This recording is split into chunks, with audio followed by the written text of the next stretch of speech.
আমাদের ভারতে ১৩তলা শিব মন্দির রয়েছে। আপনারা কখনো কি শুনেছেন? হ্যাঁ বন্ধুরা, এই মন্দিরটি ঋষিকেশের মণিমুকুট পাহাড়ে অবস্থিত, যেটাকে এখানে বলে থাকে ১৩ মঞ্জিল শিব টেম্পল। তো এর প্রবেশদ্বারের সামনেই দেখুন শিবলিঙ্গ রয়েছে, আর তার ওপরে চারপাশে ১০টি ঘণ্টা ঝুলানো রয়েছে। এই ঘণ্টাগুলো এক একটার এক এক রকম আওয়াজ করে। তো এখানে প্রণাম করে ১৩তলা শিব মন্দিরের দিকে আমরা রওনা দেব। তো পুরাণ কথা অনুযায়ী এই স্থানে দেবাদিদেব মহাদেব আর মাতা সতীর বিবাহের সময় মহাদেব তার নন্দীভিঙ্গি আর দেবতাগণ আর ভূতপ্রেতদের আত্মাদের সাথে নিয়ে যাচ্ছিলেন বরযাত্রী হিসেবে। তখন মাতা সতীর পিতা অর্থাৎ মহাদেবের শ্বশুর দক্ষরাজ তাদেরকে এই স্থানে এক রাত্রের জন্য দাঁড় করিয়েছিলেন।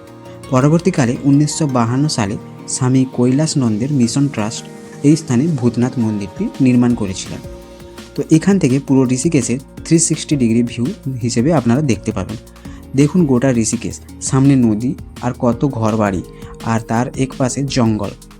তবে এই মন্দিরটির চারপাশেই রাজাজি ন্যাশনাল পার্ক দিয়ে ঘিরে রেখেছে। আর এই দেখুন অনেক বছর পুরনো বরফ জমাট বেঁধে যাওয়া শক্ত স্ফটিক পাথরের শিবলিঙ্গ।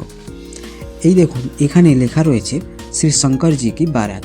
इन्हीं मणिमुकुट पर्वत पर भोले बाबा भूतनाथ होकर बेल पर सवार होकर अपना विवाह कराने जा रहे हैं।